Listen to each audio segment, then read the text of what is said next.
what we're gonna do here now. Here.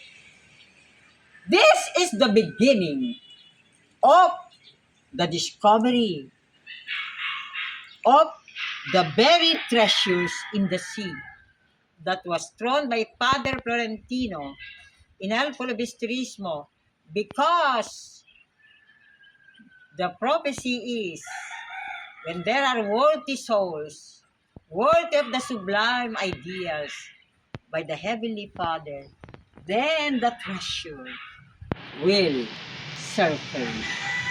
So, Heavenly Father, Most Holy Trinity, our ancestors, saints, and heroes, today we thank you because in the blessed, glorious birthday of our Mother, Carmen Bencamino, named after Virgen del Carmen, patroness of Baraswain Church of the Malolos Congress, here you have gathered the brothers and sisters who answered your call, because it is a destiny call.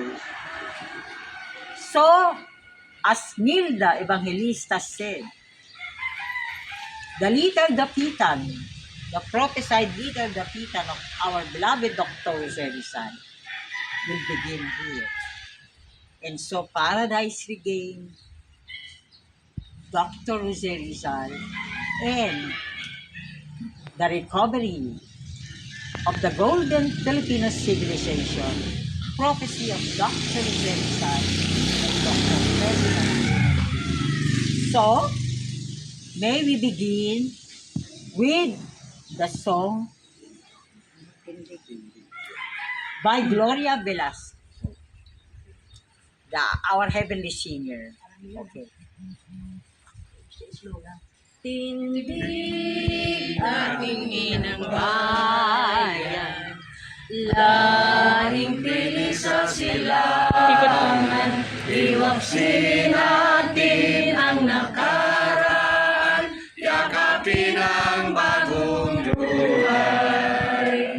Hawakan ang watawat, ang nagpapasipan, Ibandila, iwasin.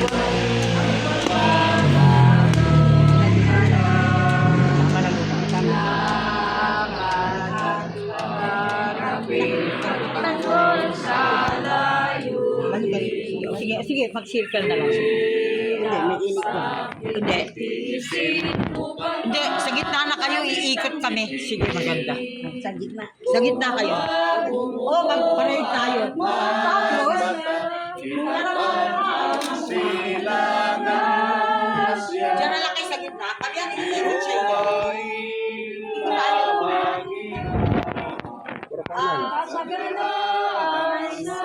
Tingnan mo mga mukha nila. May bagong silang, may bago na buhay. Sige, ikaw. Bagong galaw sa bagong lipunan, magbabago ang lahat tungo sa pagulad.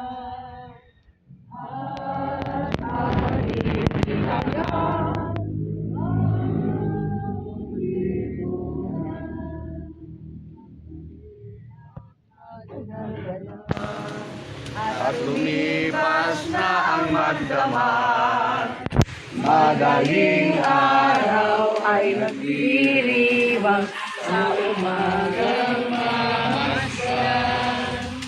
Ngumiti ang pag-asa sa umagang anong ganda, may bagong silang, may bago ng buhay. O, hawak kaya tayo.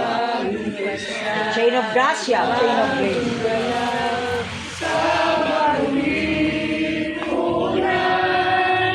Nagbabago ang lahat tungo sa pag-ulat at ating itanghal.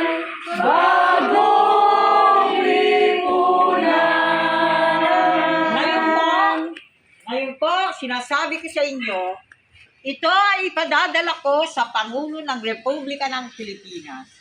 Sa mahal nating Pangulo, President Ferdinand Romualdez Marcos Jr.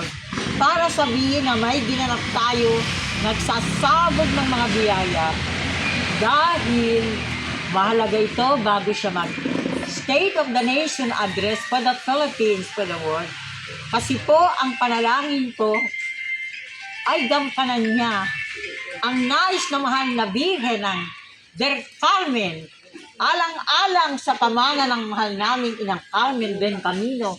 Pasasalamat kay Inang Carmen Bencamino na ang nais ng mahal na Birhen del Carmelo ay Presidential Proclamation of the Kapatiran Espiritual as National Spiritual Treasures.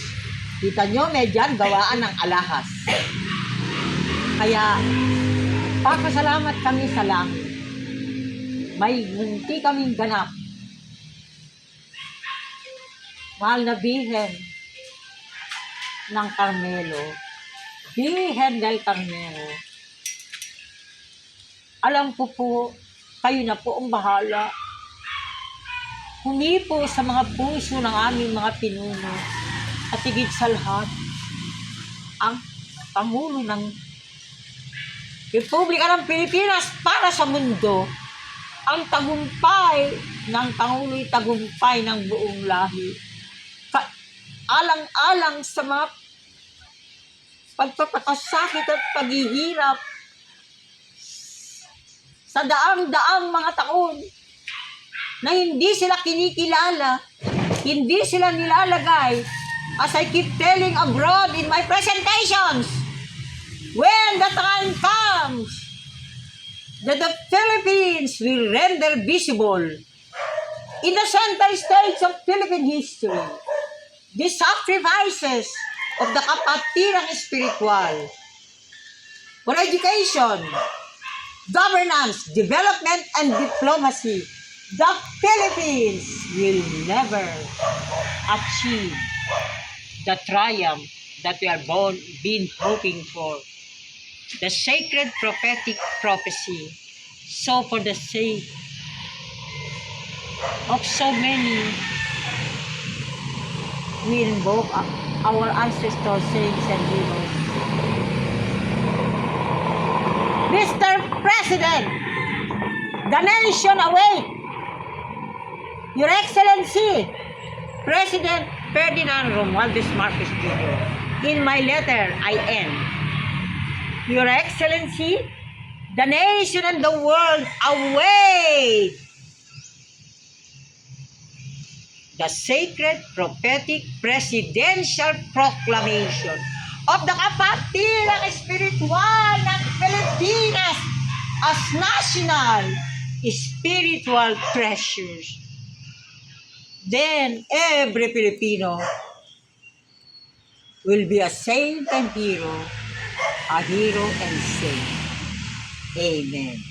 Amen. Okay, pan! May storage pa siguro naman ako, awa ng Diyos. Binura ko na yung akin.